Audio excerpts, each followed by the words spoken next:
I'm not gonna lie to you, Chibits. I cried like a little freaking girl. When I was watching this episode, I cried like a girl. I knew what was coming, and I was like, fuck. When I saw this, it's one thing having a series about virtual reality and seeing death and stuff, how, you know, the Gun Gale Online arc was to the SAO arc.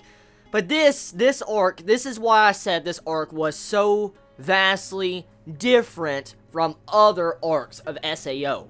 In the entirety of this series, Mother Rosario is the biggest, like, original series out of all the others. This is the most original.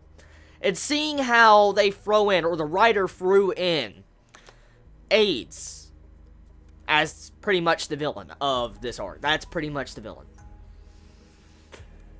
And a lot of watchers can relate with this episode. I'm willing to bet anime-only watchers that watched this and did not expect what was to come in this episode probably cried like a little girl. Let's be real here, okay? I'm being honest. Let's all be honest. Who cried like a girl? Please let me know. I'm just curious. Who cried? Who got tears? Who got upset? Because seeing how it was introduced, the way it was done, the music, and the way the conversation and dialogue, the way the scriptwriter did the emphasis on certain lines in this episode.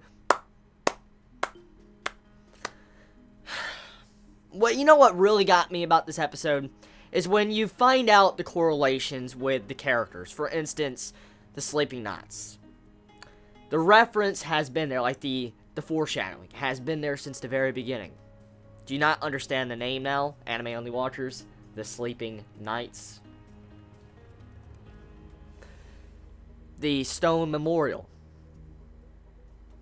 The references have been there. The entire sister ordeal with Asuna being called, like, Big Sister from Yuki. We find out that Yuki is pretty much alone. She's alone. She's a little girl alone. Her family has all died. Her mother, father, and her only sister has died. And the sadder thing about this is like, Asuna reminds her of her older sister before she died a year ago. That's heart-touching. It's fucking sad when you see shit like that, because you don't expect a curveball like a disease like that being thrown into a series. Like, when I was reading this in the light novel, I remember my exact emotions when I read this in the light novel. I'm like, there's no way in fuck they're going to be putting this properly if they ever do an anime. Like, I thought they would skip something like this because it's so controversial. It is. And to see how they added it, and they actually kept the dialogue the same. The dialogue was fucking the same. Like, oh my god, dude. This is why I told you all you were not ready for this episode. This is why I said none of you were ready. You can't be ready. You can't. Even light novel readers probably were not ready for this episode, because there's just so many things you can relate with when it comes to this episode. And what's even sadder, there's just so much tragedy behind Yuki. Even though she continues to smile as a person, she always has that smile on her face, there's so much tragedy behind her. It's not just her family that has died. It's her overall circumstance. For instance, her family dies. Her parents start dying, her sister dies less than like 3 years ago, a few years, and as you could see, this probably eventually kind of drove her to become a test subject to the Medicuboid, or the pretty much like Nerve Gear, or like a different prototype version of the Nerve Gear. And it's sad when you see this, how after losing her parents, after losing her sister, she chose to become a test subject to help out future generations.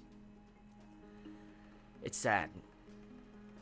This episode overall is just depressing. It is a very depressing episode. When you start looking at the overall things about this episode and start putting them all together, the puzzle pieces together, you realize just how sad Yuki's life is, and she still smiles. Is this a fake smile? Or is this a real smile? We may never know.